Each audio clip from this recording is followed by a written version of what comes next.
Hello everyone, Ryan here, and today we've got another episode of the Not Really Qualified to Talk About Music podcast, and we are back with another guest. The last episode it was just me and Josh, but today we have Luke James, who isn't a singer, but he is a YouTuber who does hip hop reviews very regularly, and yeah, we're very happy to have him on. So, how are you doing, Luke? Good, man. I'm glad we finally got this on the go. Thanks for having me on. Yep, totally fine. It's all good. Yeah, how are you doing, Josh? I always forget to ask you. You good? Yeah, no, I'm good. I'm kind of disappointed though. I thought we were going to have my favourite American singer-songwriter, Luke James, the singer, on Yeah. until I was told. Is he American? I thought he was from the UK. Oh, I could be wrong. well, I'm not even 100% sure, but I googled him. I googled him before this because I was just gonna make that joke anyway. At some point, I had to. But yeah, I'm sure Luke has never heard that joke before. It must be. It's weird. Yeah, I was thinking, he's heard that before, but I'm going to use it anyway. Where did that? Where did that get started though? Like, why did you? That's what started the whole thing, actually. Just because my name, yeah, my first name and middle name are Luke James. My friends just always used to call me Luke James, especially when Dave Chappelle had the whole Rick James skit going around. Oh God. You know, I'm Rick James, bitch. So people would say I'm Luke James, bitch. So that sort of started it. And then when Twitter started popping and I was on there, I would constantly get these messages from girls. Oh, Luke James, I love you. Oh, you're so sexy and handsome. And like my self-esteem is boosting up. And then I realized there's this other motherfucker out here singing. So they weren't talking about me. So I started just telling them, not the singer, not the singer. And it doesn't happen as much now, but back in the day, man, that was happening all the time. That's constantly crazy. Getting bombarded. Oh, wow. Or anytime he had a concert or did something major, everybody was doing that. So I just sort of added the not the singer thing to sort of clarify a bit. But sometimes it's just a pain in the ass, man, because I want to just be Luke James. I want to get to the point where I'm just Luke James and I don't have to say not the singer, but it's also part of my brand and who I am. So I just kind of roll with it. Yeah, That's crazy. Do you even look anything like him? No, though? not at all. No? I don't know what he looks like. Some people, they just see a brother, even though I'm much more light-skinned than him, and they're like, oh, Yes. he's black. It must be him. He's black and has the same name. That's Luke James. But this is what I was thinking. I was thinking, like, there are no way girls are clicking on your videos and thinking, oh my God, he's doing music reviews as well as making music. Yeah. No, Shit, like what happened to Luke James? He's looking a little ill. He's lighter and more tired looking than last time. He's got 2 kids. He's got shit to do. He's not on tour. He's just He's stopped doing. He started reviewing. That's right. But that's hilarious. Like every time I funny. watch your video and you say it's Luke James, not the singer, and you've got like the hashtag not the singer, and I'm like, this guy's doing everything in his fucking power to avoid such an obvious, like, there's like no comparison. No comparison. And there's no perks that come with it either. Like, it's not like someone could invite me to some special gala event and be like, yeah, I'm that Luke James. And then I show up and they're like, who the hell is this guy? This guy in like a Pistons jersey. And like exactly. with a broken hairline and bags under his eyes because his kids are just sucking the soul out of him. And they're just like, get up there and sing. And I'm like, I don't even know any of my own songs. One day I need you to be in the same room with the Luke James, and just I want to get you to just have a sit down chat.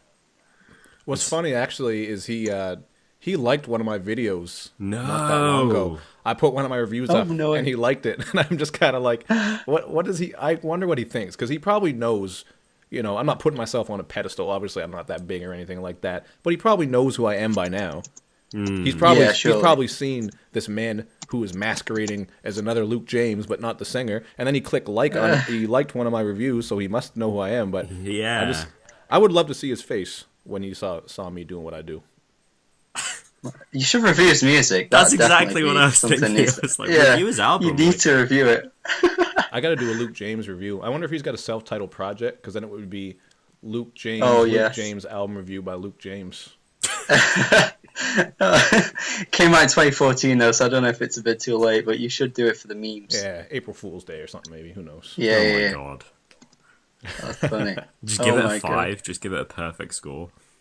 Yeah, I didn't even listen to the shit, but the name is on point, and I really like the album title. Yeah. So we're just gonna go ahead and give this a 5 out of 5. Oh my god. Um, so That's so funny. speaking of reviews and ratings, well, obviously this is what our show's about. It kind of shocked me, not greatly shocked me, but kind of shocked me when you gave a pretty positive review for Eminem's Kamikaze. And then I'm pretty sure I haven't watched the video, but then Dead End Hip Hop also gave a fairly good review. I think I haven't. Yeah, they did. Yeah, I watched it last Yeah, they night. did. Actually, Yeah, I watched it the other day. They did. They were all really positive. Yeah, they liked actually. it. But I think this is way more divided now than his last album, Revival. I think Revival was considered by many, even you, not great. But now this is, especially by critics, I've seen a much bigger divide. Why do you think? What do you think makes this project? Obviously, I've seen your review, but just to sort of go over it in a nutshell. Why do you think this was a much cleaner product from Eminem? Why do you think this is better? Why do you think this is a good project? I just like that he really simplified things. He really just took it back to the bars. I know some people say that all he's doing is, he just raps fast. He doesn't say anything. That's the biggest discussion that I'm seeing people have now, is whether or not Eminem has content. And I feel like to say he doesn't have content, and this is coming from someone who's a very harsh critic of Eminem. Keep that in mind. Regardless of how I've felt about his music over the past 10 years, it has been very spotty, lots of garbage, but he has had content in his music. Even on this last record, he has a lot of content, whether you want to talk about the song where he's breaking down everything with D12, him responding to critics, him responding to other rappers. And I know some people thought that, he's doing way too much on this album. He's just complaining and apologizing, which is a fair point. I certainly understand that.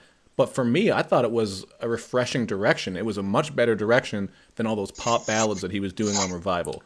He got his flow back on track. The production credits were much better. He had some good features on there. But I did also admit in the review that he's really suffering from some of the same issues. You're still getting some of those garbage-ass hooks. You're still getting some production choices that are bad. Like, there are a handful of songs on there I could completely do without. Uppercut them into the pit. They're garbage. But the songs on there that I really like. I think it's some of the best music that he's made in quite a while, especially compared to Revival. I just feel like I actually agree with what they were saying in the Dead End Hip Hop video about him being a bit of a whipping boy, and no matter what he does, people are never going to be satisfied because, it's too much ballads, too much content. So then he turns around and does this one, which is more, it's the opposite, it's more focused on the bars, the rhyme schemes, and all those sorts of things, which it does take more than that to make a good album. I understand that. But he got his flow back on track. That was the biggest thing that I took from it. And I think I can't speak for Dead End Hip Hop, but I know some of those guys are a little bit older, I think closer to my age. I think maybe that might come into the context for some people, although Anthony's about our age as well. But anyway, just speaking for myself, I think this is, looking at his catalog, this is one of his best projects in a while. I really didn't like MMLP2 as much as people did. Yeah. A lot of people did. I don't know why people like that. That was a bunch of ballads and shit on there. Exactly, I did not. I think Rap God is one of the cringiest songs in the fucking world. That beat is garbage. I don't care. That beat is garbage. Just like synthy, outdated synth production. It just was shit. And yeah, he was rapping fast, but that one was an example of rapping fast and just cramming a bunch of shit together. But that's funny. It's funny that you mentioned Fantano's your age and this sort of old head hip hop. Like if you're if we're talking about Dead End Hip Hop and you being a similar age and you both really liked it, but Fantano's a similar age and he didn't. Fantano actually, I'm fairly sure Fantano gave a relatively positive review to the Marshall Mathers 2. I think he gave it a 7.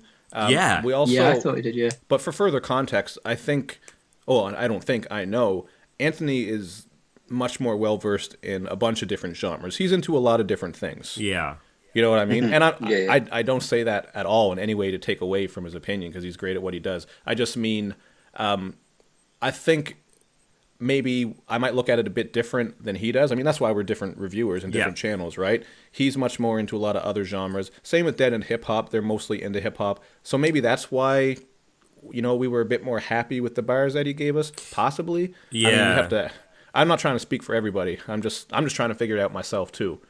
But I didn't like MMLP2, man. I didn't like Berserk. That shit was cringy. Rap God was cringy. What else was on that? Monster wasn't that on there? Oh yeah. Was I Love the Way You Lie on there too? Was it really? No. I think it was. No, that was on the.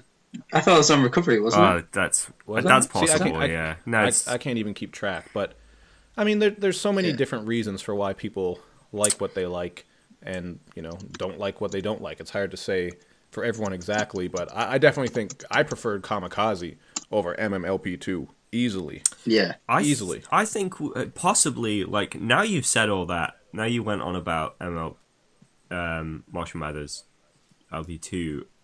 I kind of think we take shit for granted. I think we took Kamikaze for granted because even though a lot of people thought it was bad, I would rather listen to it 10 times over than Recovery. Recovery, Marshall Mathers LP2 make me want to die. Every time I listen to that, I just become depressed.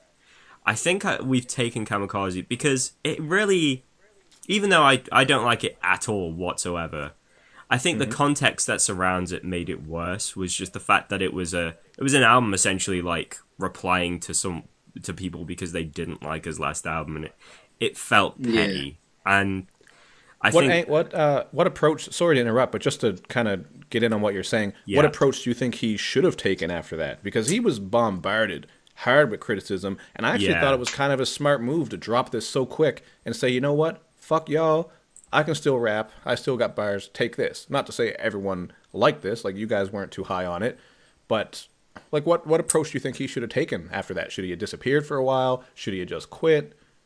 I think the issue I have with most of it doesn't feel very ballsy. Like just coming back and like replying to people because they didn't like his album. It just felt like they didn't like it. Like, chill out.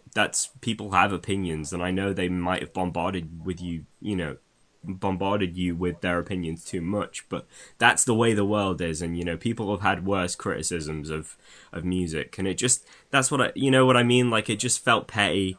I don't really know what he should have done. In my opinion, I would have rather just not come back for a good few years, because I think Kamikaze, if anything, amongst the majority of people, has just worsened the deal. Like, it's made him.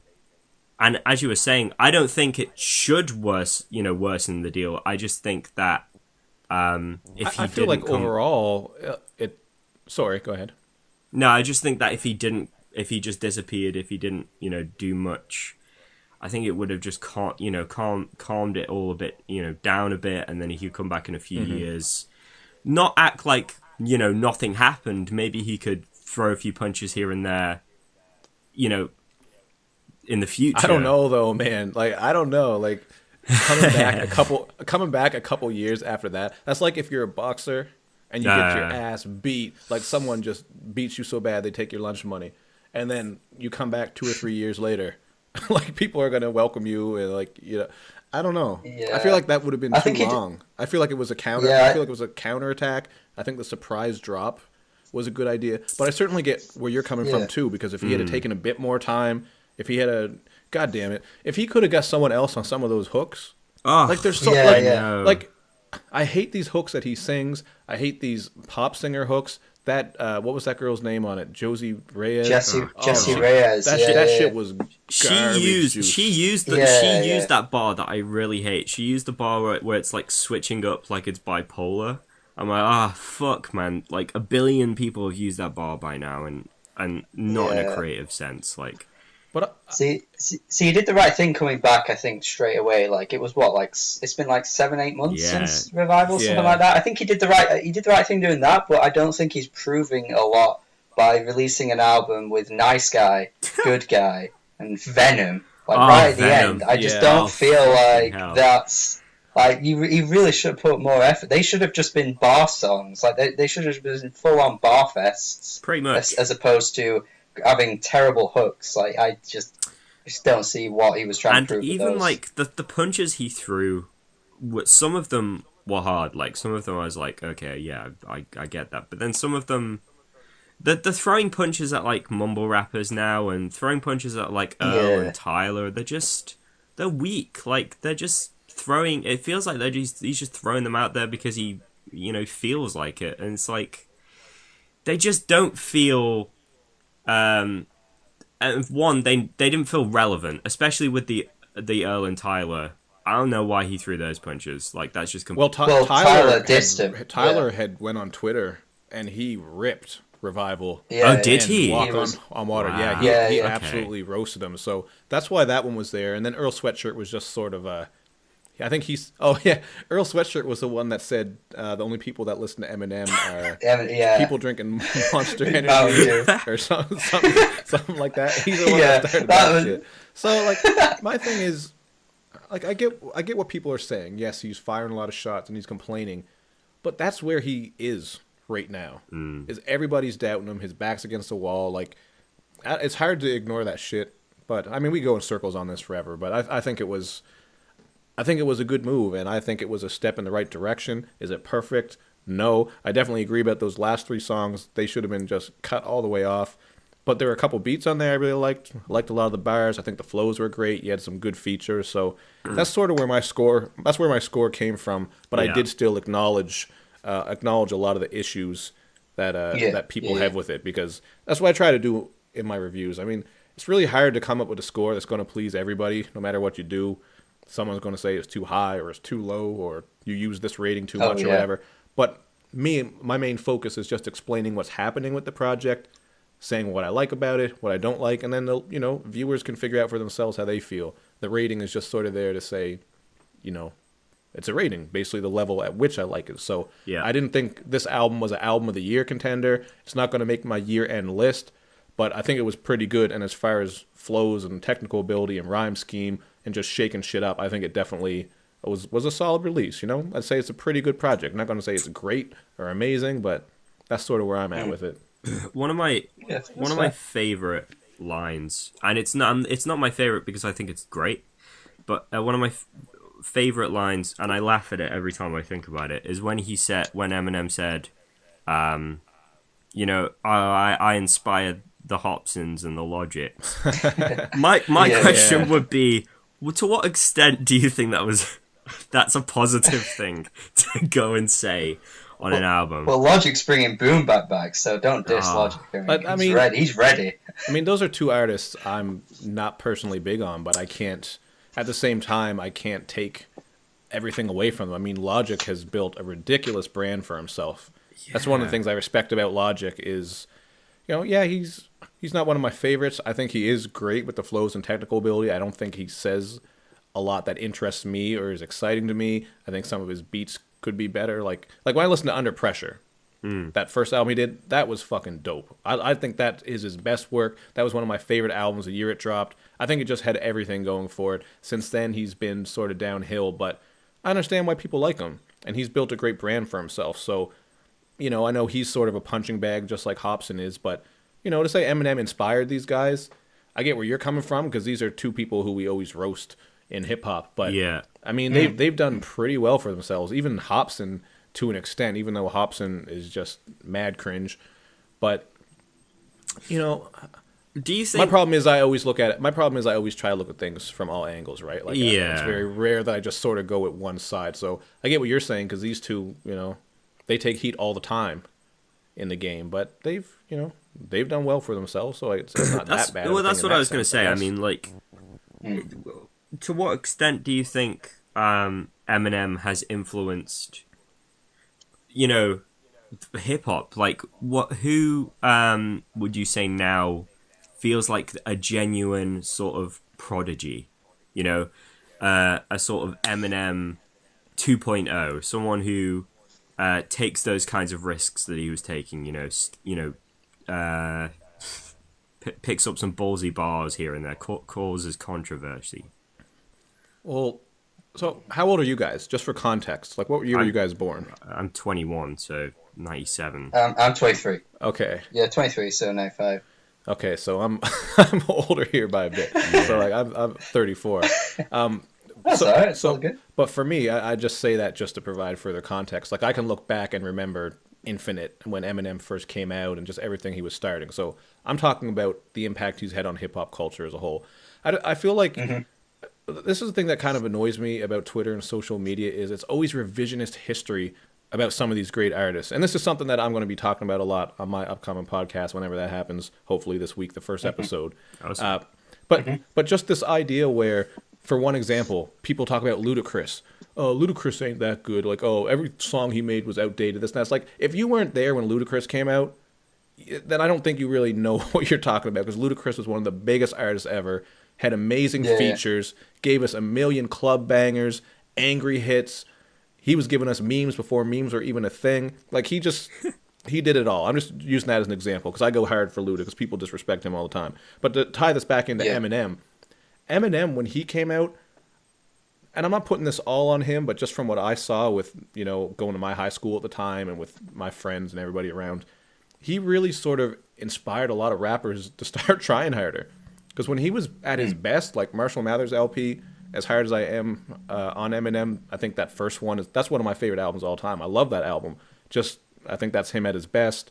And when it came out, it really changed the game. And he just really set a whole new precedent, I think, back in that day. He made people want to rap harder.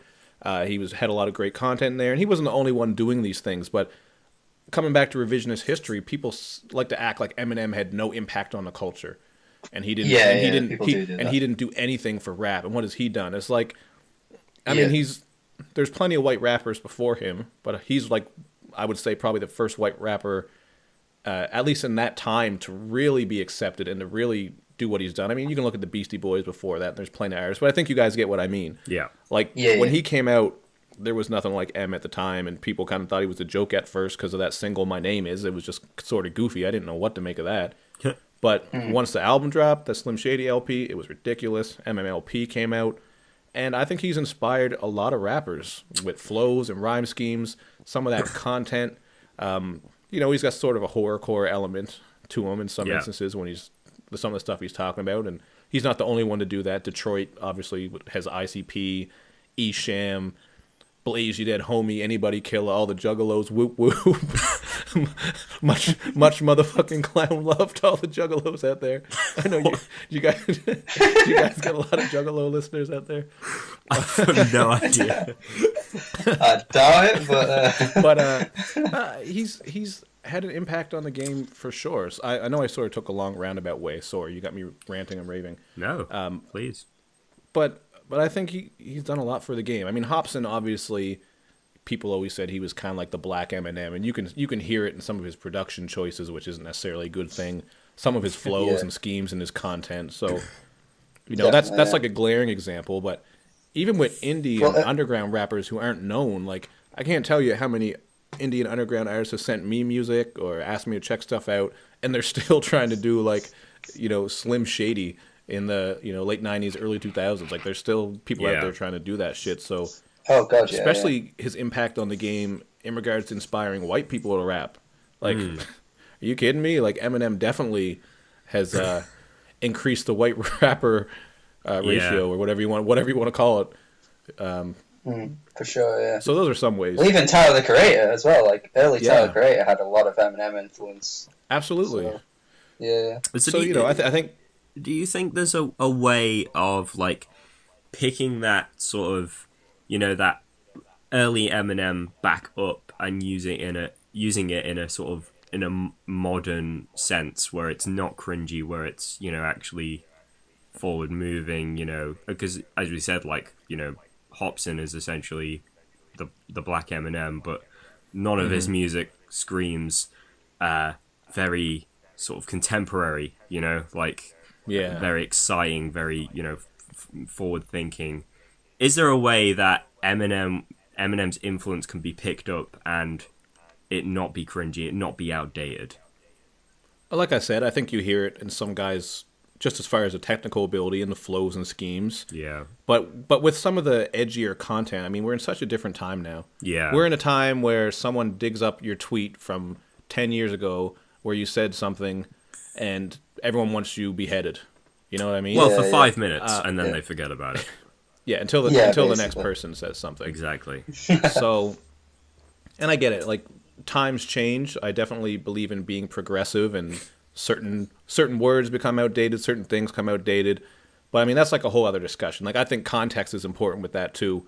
When it comes to humor in some instances, like I look at some of the comedy shit I used to watch back in the day. You want to talk about In Living Color, Kids in the Hall, Mad TV, like some of the jokes and stuff they were making. If they did that shit now, people would want them off the air. They would want their heads. But they were making fun of everybody, right? Yeah. It was making fun of just stereotypes of different races and men and women. It was all jokes. And we knew it was jokes, but somewhere along the line, everything got taken so seriously. So I think to do that sort of content that M was doing, I just don't think it really works that well now. Unless you find like an interesting way to do it. Like when he did that, what was that song? Was it 3 a.m.? 3 a.m. in the morning. You remember that one? No. Where he's like, where he's rapping on Relapse. The one where he tells a story about having the dead bodies. So it's like a horrorcore track. I actually thought that was one of his better tracks on Relapse. I actually thought it was kind of dope. So that one sort of worked because it was a storytelling thing, right? Mm. So the context of it is he's telling a story, and people's brains are just listening to the story, rather than people take him saying stuff way too seriously if he, depending on how he's saying it. Do you get what I mean? I kind of I mean, I think when context is a big part of it. Yeah, definitely. And I think that goes. It went to show when he attacked Tyler in the way he did, with the word he used, and we can. That's not going to fly. No, and that wasn't clever. No, exactly. Like I don't even think there's a way to do that in a clever way in that in that arena, the way that he was doing it. I feel like that was just that straight up was what it was, calling out Tyler for being gay and whatever. Yeah. So that shit was, again, like I believe in being progressive and moving forward. Like years ago, that would have been nothing. People would have just been like, whatever. Yeah. Because that's where we were. But I'm of the belief where I don't try to follow along with everything that everyone gets mad at. Believe me, I don't. Especially when it comes to comedy and skits and stuff. Mm-hmm. Like when people tried to get Dave Chappelle out of here for the jokes he was making on his last specials. Like, whatever. It's Dave Chappelle. Don't fucking watch Dave Chappelle if you don't want to hear some crazy shit about everybody. Yes. Because that's what he does. Yeah. So, like, that's cool. Dave Chappelle's great, though. Yeah, so that's cool, and that's in the context of humor or whatever. But when Eminem did that, it just... no. Yeah. I don't even know how to put that into words. That just blatantly seemed like he was just saying that to be homophobic. Yeah. Not, And he generally, like, across both of these last records... Eventually we'll get out of Eminem, but he's an interesting topic.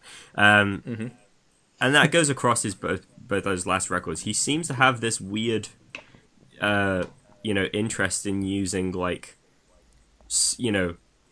these suck my dick, like, you suck dick type like attacks on his records. It's like that just don't really work anymore. I'm not sure how much he did it back then, but like his sort of his way of like insulting someone is like, oh, you suck a dick, or you can suck my dick and stuff like that.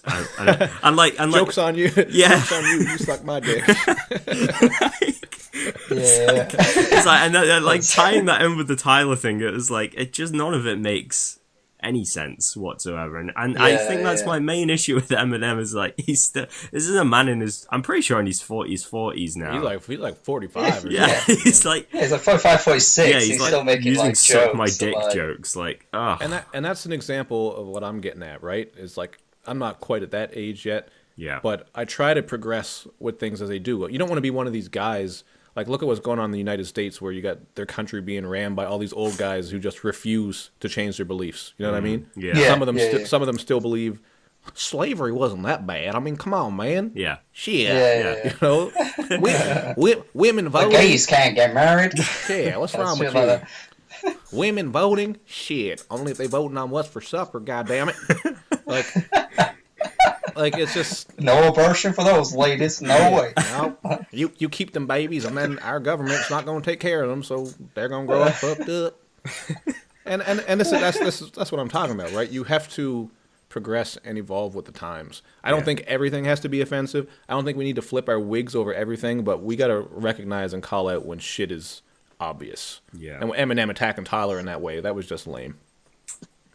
Yeah, he's always done stuff like that, hasn't he? It's kind of always been part of his brand. Like even back in the day, like on the Without Me, where he attacks Moby. You remember that? Yeah. Where, the techno, and he makes that joke about techno, and it's just like. And in the video, people do listen to techno. Yeah. In the video, he's sucking the banana down. It was like in one bite. That was kind of funny though. That video anyway. But I think that's the issue. Like time has changed, so humor is seen differently. So stuff he said back then might have been oh, but now it's just kind of dude, you're an old guy, you're making really bad jokes. And that's the issue with his latest album. He had really clever rhyme schemes, but then he'd end the rhyme scheme with you're mentally retarded and you don't understand my last album. It's you just ruined everything you led up to it. Or you'll be it's something about penis. And it's yeah. The rhyme schemes are there, but then they lead to nothing or a really outdated joke. And yet you still get Eminem fans oh, no one else raps like this guy. It's yeah, because no one finds those kind of jokes funny except for Eminem fans. And it's just I felt the good far outweighed the bad. That's for me personally. There is for sure. Yeah. There's for sure some dumb shit he says. But I mean, there's plenty of dope bars on there, man. He says a lot. Yeah, he says sure. a lot of crazy stuff on there. And I actually said that in my review. I said you're still going to get some of that cringy humor. There's going to be moments where you're what are you doing? But depending on how you feel. For me personally, I felt the good in some of those songs outweighed it. If you got one cringe bar on a song, but the beat is a slapper, you got some good flows, and pretty much everything else is all right. But I'm not going to be this is a garbage song because you said, Yeah. But, yeah. Do you think do you think he heard, that Hobson song, the really racist one where he's going? I forget. Hi, my name. I don't think you forget what it's called. Massage. What's it called? Jesus Christ. Happy Do you think? Worst song I wonder. I can't imagine ever. I can't imagine anyone, but I can't even imagine Eminem sitting back as yeah, I've done well. This is where my work has gone now. This is fantastic. See, that's the type of song that if Weird Al did it or some shit, it would be hilarious. Because again, it's context. We know Hobson is in this realm of bringing humor and stuff in there, but then he's also really serious at times. Yeah. Yeah. But if a straight up joke MC did that, if it was Weird Al or the Bloodhound Gang or something, that's just a whole different space. Do you know what I mean? Yeah, I'm not saying it would be a good song. I'm just saying you would be listening to a full album of joke songs. You wouldn't be listening to an album where Hobson is rapping about his troubles with his baby mom and his son, and then the next one he's talking about some an Asian lady pulling his towel down his butt cheeks or whatever he said. Oh man, what was that line he said where he was she pulled my towel down and touched my nut sack, and then he's fuck yeah, something like that. That is a funny song. I don't care. That's a garbage song, but that shit is funny. If I started playing that right now, I would probably die laughing at how bad it is. Yeah. And how funny it was definitely definitely very stereotypical. About the stereotypes regarding the Asian massage parlors and all that, with the voice and everything. God. It's so 2000. It's so 2009 when YouTube was starting to get big. I feel if that song was on YouTube then, I would have been coming home from school, getting my friends around. It's just this new funny Hobson song, and then we, as you were saying, we watch more Weird Al and stuff like that. It's God, how YouTube changes in 9 years. Yeah, it's crazy. But yeah, obviously, hip hop. I think it's shit. It's funny how hip hop. We're completely not okay with, Hobson coming out and making that kind of song, and there were a very sort of not, people like to call us a snowflake generation, but I think we're just more cautious and more we're with those big racist, moves. We're just not okay with. Yeah, I wonder about this because for my dissertation for uni, I just finished uni, but for my dissertation, I wrote about art as a sort of as you know, hip hop as an art form, and I was reading a lot about sexism in hip hop and how weirdly it's sort of, whilst there are people out there more than ever, banging on about how sexism is still within hip hop, people like Migos and all of these trap rappers, even like Lil Uzi, are in their tracks. The majority of them are sexist, yet they're so they're pretty much untouchable. Like I know that like Offset said that line about I don't vibe with queers or whatever, but like no, he meant weirdos. Like no, he meant weirdos. Yeah, because we all think that's what he said. Right? Okay. Who actually says that? No, sorry, I'll pass that off. But like, it just feels like, even with like the word like I don't know how different it is in America, but the word bitch, like, it's quite. I mean, especially me growing up with just my mum. And like men would call her a bitch all the time, but in like a jokey way. I always found that. I thought you guys were big on the other word over there in the UK. The other word. Oh, I move out the way there, cunt. Cunt. Like I work with a lot of guys from the UK, and like they say it just like it's nothing. Cunt, yeah. Cunt's a good word though. Like it's not, and it's not harsh. Like it's not sexist or anything. It's just like a really harsh. See, that's what's so interesting to me. Like I'm in Canada, yeah, and like that word is seen much worse than bitch. Interesting. Like if you said that, it'd be much worse. But I work with one guy is from Scotland. There's another guy. Where's he from? I forget. A couple guys from the UK, but they say it, and it's just like whatever. And people will be like, yeah, it's just like it pretty much is like passing conversation. Yeah, it pretty much is. Cunt is just like a passing conversation swear word, and we don't. Obviously, it's got a much harsher sound to it. It's got a much harsher, but like the more you say it, it's the less harsh it gets. And this is what I mean. Like, bitch is such a. It's guys, you keep talking. I'll just be back in a second. Oh yeah, okay? sure. Yeah, keep talking. Bitch is such a I don't know. It's such a harsh thing to call a woman. Yet in like trap rap, it's just like thrown around so casually. I don't ignore it. Like, I listen to Lil Uzi, I listen to all these trap rappers, blah blah blah. Kendrick says it and stuff like that, and I do listen to that stuff and I love it. But like, I can't help but wonder if it's that word is okay. To call a woman or like a hoe. Like it's. So I got an interesting question for you then. Yeah. If they took all the bitches and hoes out of there and replace them with cunts, how would you? Yes. How would is that how we That's solve completely fine. That is completely fine. If Migos were rapping about like how cunts do them over, and like how cunts just trying to take their money, Yeah. But it wouldn't. But it doesn't rhyme as well as bitch, See, that's funny. Like it's such a cultural thing, right? Yeah. I mean, I can't speak for everybody. I can't speak for America or whatever, but bitch isn't really seen as. I can't speak for women, of course, because I'm sure there's plenty of women who are going to say it's outrageous, this and that. Just like there's probably plenty of women who don't care, because a lot of women still are vibing to Migos when they're out there calling all this shit. You know what I mean? Like, oh, that's right, we are bitches and hoes. But yeah. So that's an interesting cultural thing, I guess. I mean, because if they changed it, if they were saying that instead of bitches and hoes, people over here would probably be more upset. And then across the pond, you guys would be like, well, it's not that bad. Yeah, true. But I think I love that. I love that idea of there are women out there who are just like, yeah, I'm a bitch, I'm a hoe, fuck it, like chill. But if someone, and that's owning the word. Yeah, so that's different than somebody calling you a bitch. Yeah, but so but I can own the word cunt. It's like, yeah, I'm a cunt. Fuck it.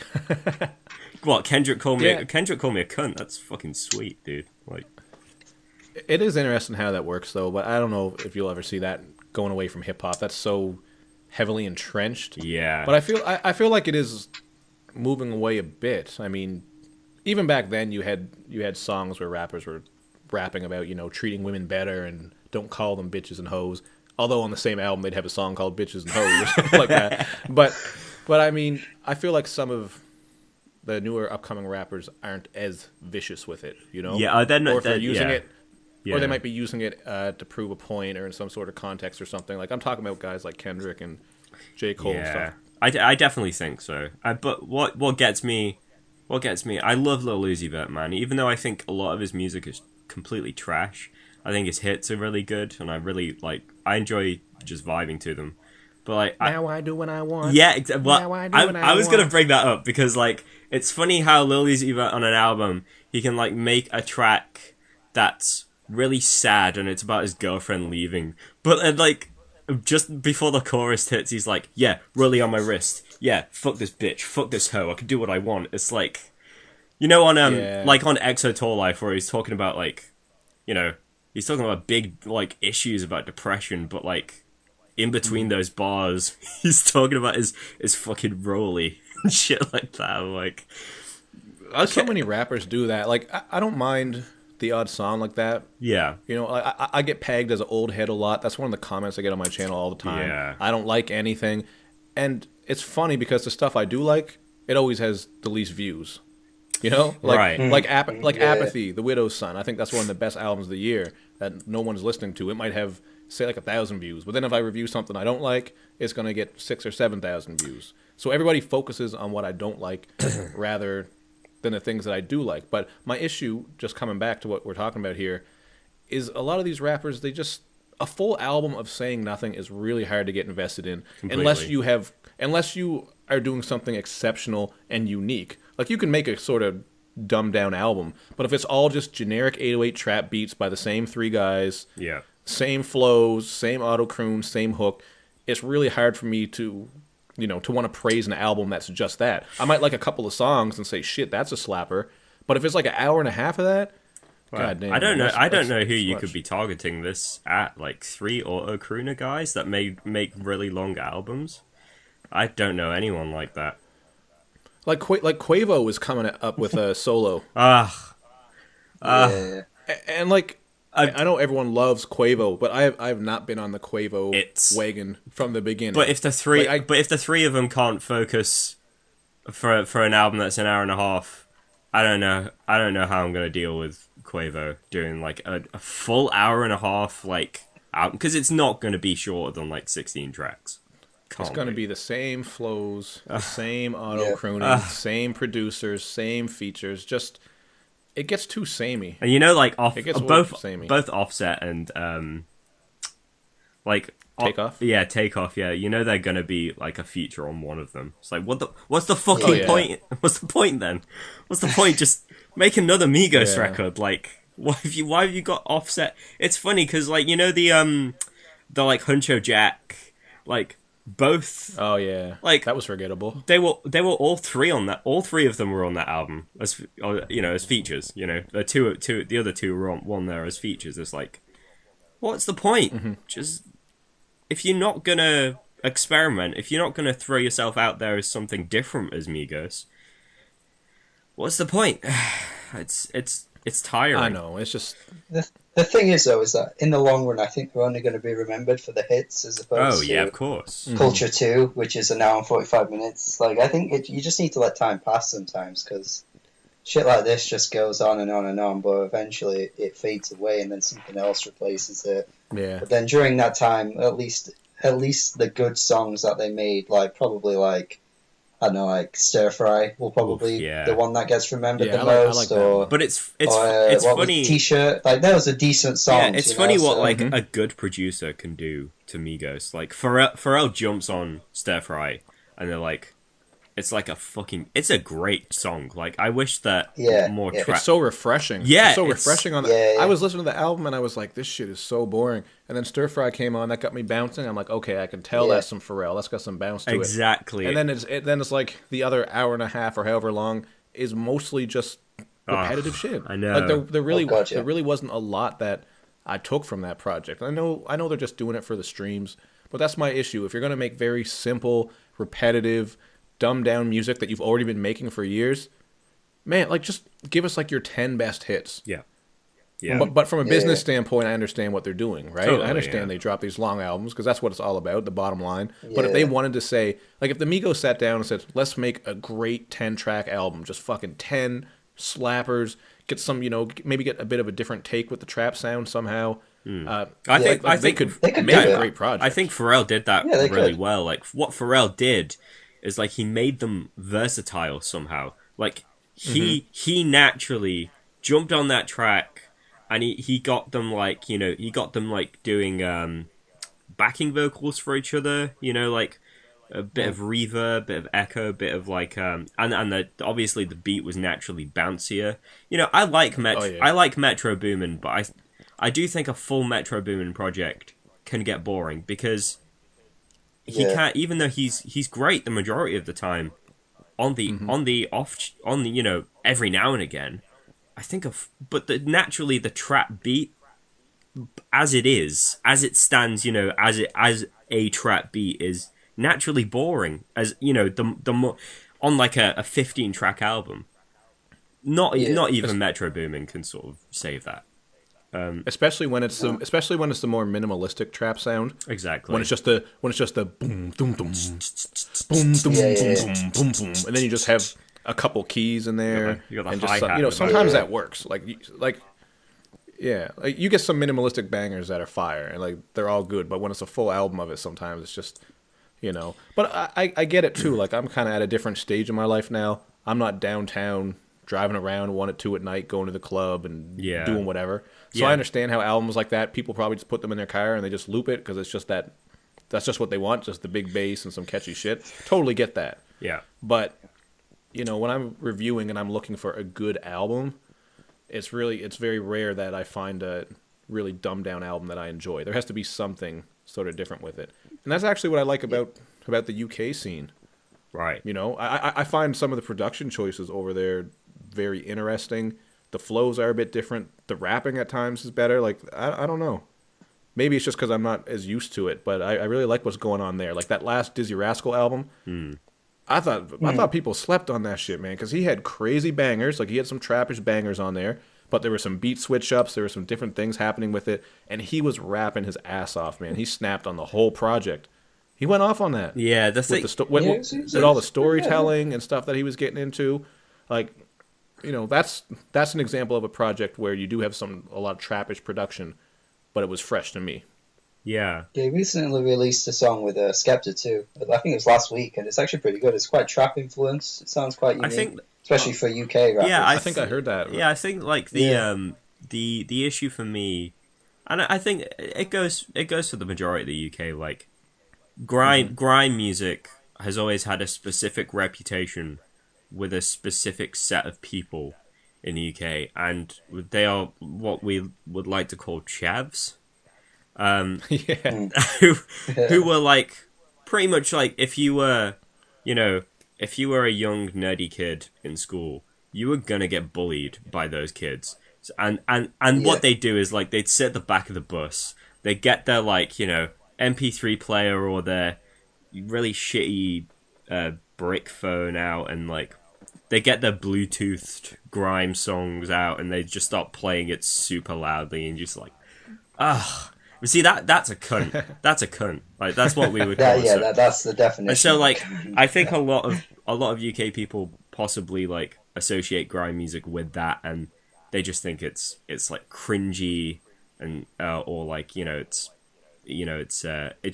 associated with things they don't want to know about. So as far as like grime music goes in the UK, it's either or now, because I know it's getting bigger in the UK now. It's getting more mainstream, like thanks to Stormzy and stuff like that. But I will always associate that type of music with those types of people, and it's hard to get past that. Well, what do you think about the guys who are doing sort of a fresh take on it? Like one of the artists I really like is Jay Huss. I liked his last album. Yeah, it has the grime I like elements, that too. But it's got those catchy hooks. He's bringing some Afro beats and dance hall elements. Yeah, and even though he is doing the auto-tune thing, which, generally I'm not huge on a bunch of auto-tune stuff, I think he uses it in a great way. Like, he makes these very catchy hooks that get stuck in your head. I don't know. I really like what he was doing with it because he's bringing all these different elements into it. It's not just one sound straightforward. His last album's very versatile, has some good flows, has a bit of content on there, has the bangers on there. How do you feel about guys like that or Dave? Yeah, it's Jay Huss is cool. I like yeah, Jay exactly. Huss. It's important that those people are, these artists are out here like progressing it, because for many years grime was so still and so short, like backed into a corner as to what it was. Even artists like Dizzy Rascal, Wiley's been going on for a long time, Skepta's been going on. Yeah, like they've all been out there backed into a corner, but recently, definitely more recently, since they've been bringing in other, forms of art, they, mashing it together with grime, it's becoming more interesting naturally. It's just because... And the gap has been bridged too. Yeah. Between over there and, like you see A$AP Rocky working with... who's that song? Was it Skepta he did that song with? Skepta, yeah. And, and Drake had a song with... was it Skepta or was it Wiley? I can never remember. All those guys have worked with people over here, and then of course Drake bringing on Georgia Smith. Gigs, Gig. I like Gigs. I don't care. I like Gigs. I know a lot of people clown Gigs. I don't like them, but I fuck with Gigs 100%. Yeah, Gigs that man. Pull up with a chopper. What you want, gamer? Go. Hit him with the whopper. Yeah. That little grunt. No. You're gonna become. Like hey, it's Luke James the rapper. Like you can have Luke James the singer, and we can have Luke James the rapper. Maybe you should start. Yeah. Maybe you should come to the UK and do some grime. Yeah, man. Just start mimicking everybody. Look, fam. Look, Ralph. Oh no. Or I could be like a Scottish rapper. All right, then. By the way, you're a fucking grass man. Move out the way, I can't. Well, we've got some Scottish friends that will not enjoy that accent. That is not a good. That is not a good impression. Luke James cancelled. No, one of the guys I work with at work, he's Scottish, right? And he just always gets me to talk like that, and he teaches me all the slang about being a grass and what about Neds, I guess is another word for Chad. What about your da? Like, have you ever come across that? What is it? Yada. Like it's like a way of saying dad? Your dad? Yeah. It's like a way of saying it's it's like something your dad would enjoy, so it's something your dad would say, It's you it's outdated. It's like out of date, yeah, it's like your dad. Oh, the guy who teaches me, he always says it's like I forget where he's from Glasgow, I think. Yeah. So that's sort of that's the accent that he sort of talks in, and he always does like the over-the-top impressions, like the one that I did. Everything's by the way. All right, by the way. Hey, big man, move out the way, big man. I can't even tell what that sounds like. Okay, you guys try to hit me with a Canadian accent. No chance. That's how hard it is to do. Bars. You got those bars. I can't do bars. That's the thing. Bars. See, it's hard to do those. It's hard. You sound Irish. Those bars are hard. I've heard it all, man. I've had people think I was Scottish. I've had people think I was Irish. I've had people think I was Australian. Yeah, it's crazy. Oh, man. It's funny. Like I for many years I could not separate the Canadian and American accent. I know there's loads of American accents because it's so fucking big. How could there not be? Yeah. But like, I could never separate the two. And to a point, to an extent, I still can't. Do you think for you? It must be massively different. It must be. Well, I mean, it all depends on. I mean, even in Canada, different provinces have different sayings and different ways they speak. And like you said, in the States, there's all kinds. But I got cousins from the States, and they always point out, they always make fun of, just like you guys and all my viewers, how we say bars and car and star because they say car. Like, oh, look at the stars. They say it fast. Yeah. But we kind of talk slower, at least where I came from. Like, I grew up in the country, right? So that's why sometimes I talk slow, lots of breaths in between, taking my time. That's just sort of how we talk. See, all of the grime rappers that you're hearing I think the majority of them are from London or like South London, or the sort of the southern area of England that isn't posh. London? Yeah. Are they from London? I work with a girl. Again, like these are just my experiences. I forget if she's from. is there a place called Lancashire or something? Lancashire? Yeah. Or Lancashire. Yorkshire? Lancashire. She's from one of them. Yeah. She's from one of them, and she's like, I'm from Lancashire. She has like a different accent. I can't even do it. Yeah, there's a lot of accents in England, even though we're super small. Yeah, it's unreal. We pack so many in. Like, I wish that because I'm from a place called Liverpool. Yeah. Well, Salah. where the Beatles are from, of Yeah, course. myself.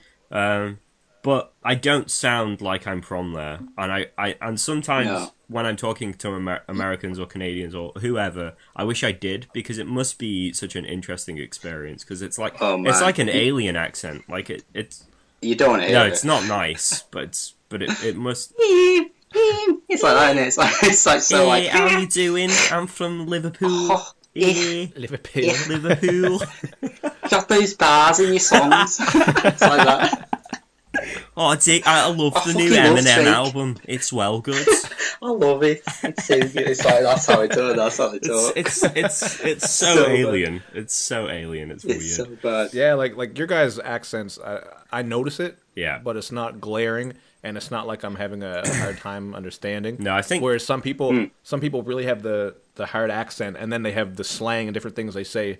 So you're trying to piece it all together. Like, what the hell are you talking about? Yeah, I think Ryan's got a very northern accent, northern English accent. Yeah. I pretty much have as well, but I don't know. I was saying this the other day. Like, I have no idea what part of England you could shove me in, because I live in the south. So every now and again, like I throw out like a really posh way of saying something, like grass, like grass or.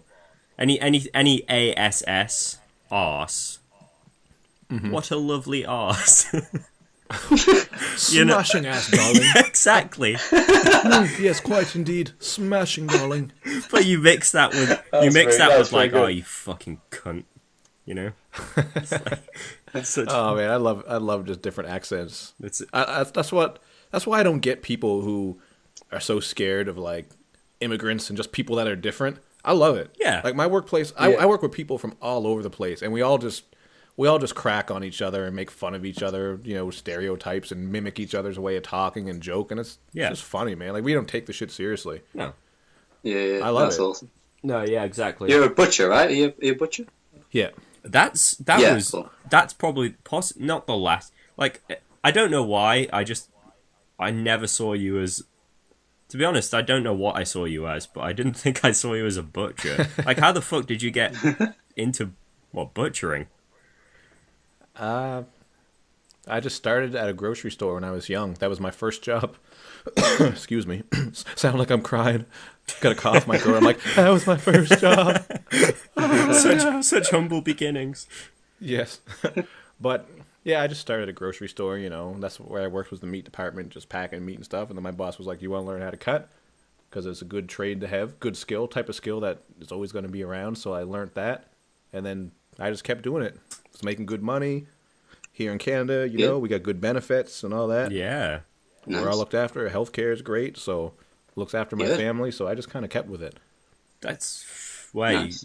See, I'm a vegetarian, so I cannot. I could never do your job. In fact, it kind of makes me feel a bit sick.